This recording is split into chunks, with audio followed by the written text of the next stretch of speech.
be the man who's working hard for you. And the money. Basketball games, I think, because it's so close quarters where it's fun. You can be right next to the athletes. I think it's really cool. And it's probably football because everyone gets really like rowdy and into it, and like everyone in the town of Middlebury gathers for that. It's a pretty big thing. Boys ice hockey, boys basketball,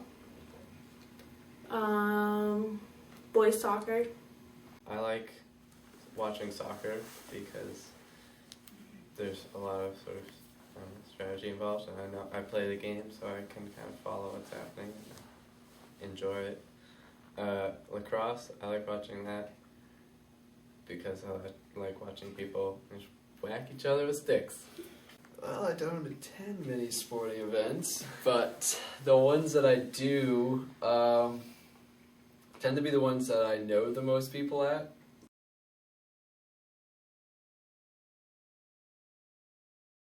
As far as football goes, a lot of people think, like, you know, football players, they can be real dirtbags and jerks a lot. And there are some, but not everybody's like that.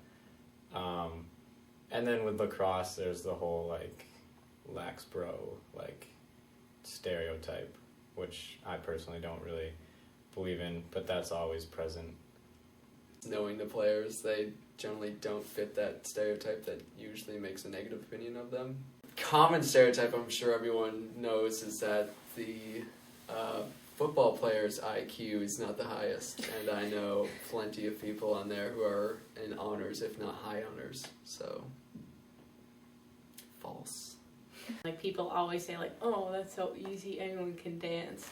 And like no males will do it because, oh, it's dancing, that's a girl thing, whatever. I hear lots of how it's just an excuse to shake your butt or something like that in public, or like I hear so many people, or not so many people, say how it's a joke and how it's not really a sport, and how Mr. Farrell favors it above other sports most of the time. Male lacrosse players would say something like, girls can't hit each other because they're girls. Yeah. I think that some people have prejudice sort of for other people and what sports they should be playing, I guess, in a way, if that makes sense. Like, people, I don't know why, but they never think I play soccer. They always think I run cross country, and I've played soccer my whole life. I don't run cross country, and so it's kind of, I don't know, you get assumed into the, like, depending on who you hang out with in a way, you are sort of assumed into a sport.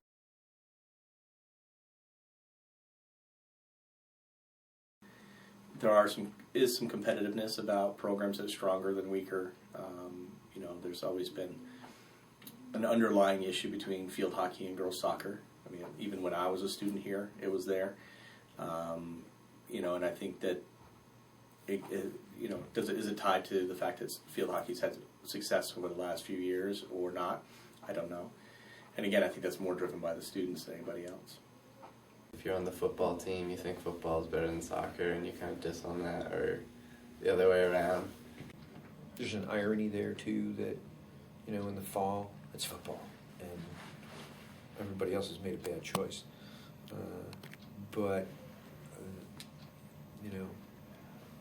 Then in the winter, a lot of those people are on the football team and the soccer team and the cross-country team.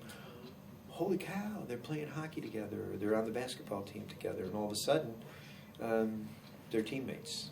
So, prejudice, bias, I think it's adolescent human nature.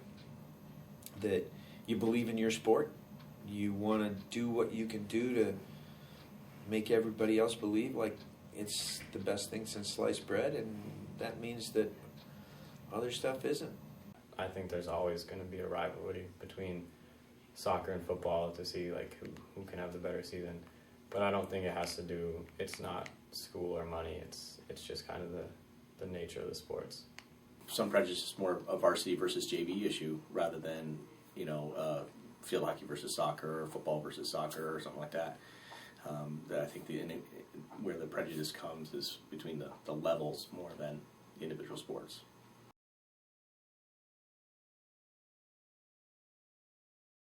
I mean, football's huge here, and like the competition there is pretty fierce compared to like the hockey team where there's no JV team, there's no tryouts, and that's a little more relaxed. For me, it's a little more fun. For lacrosse, everyone has to work together to do a play, but like for dance team, everyone just has to be like in sequence. It's like you both need to have really strong like connections with your team, but in different ways to get the job done.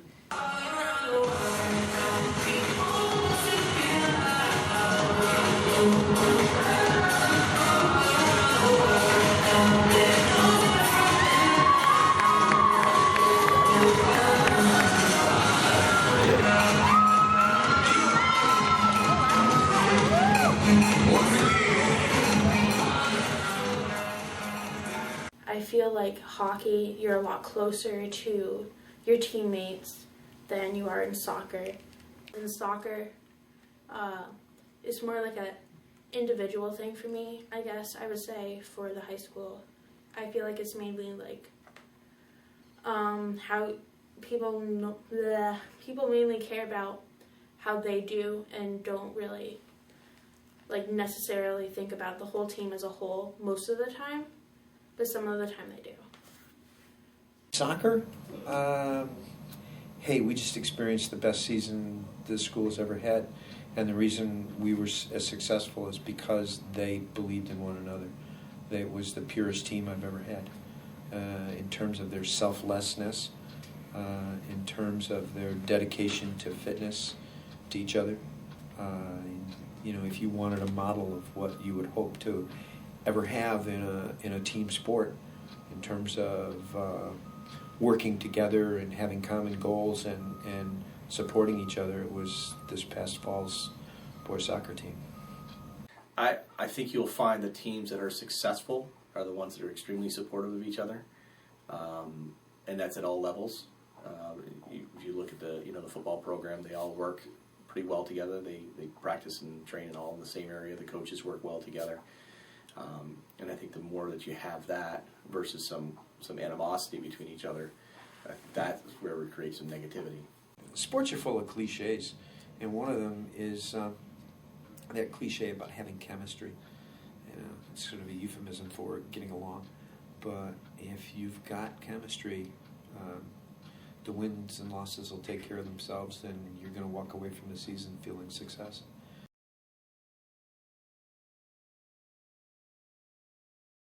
This is a town all about tradition. And because it's all about tradition, it's football. Plain simple, it's football. The football game, you have radio stations there, you have TV stations there, you have the newspaper from our town as well as the town of whomever we're playing. And again, that's the culture that's been created by the nature of that sport. So because you see that attention and all that, it can give the perception that somehow we care more about that sport.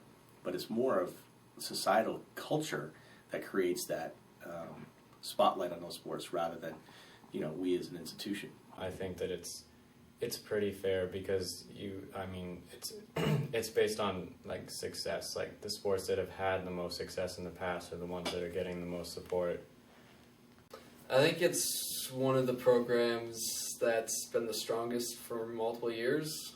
Like even when my dad went to school here, the football program was really big. When you think back, football's almost always made it to the States, and football always has a lot of involvement from the community and the players. The community loves winners, and pretty much everybody loves winners, and when you're winning, you'll get support.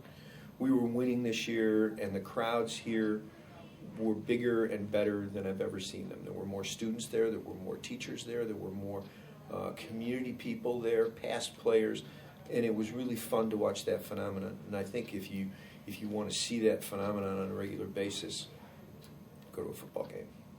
I've had my shells and kicked in my bed, but I've come through. I need to go on. We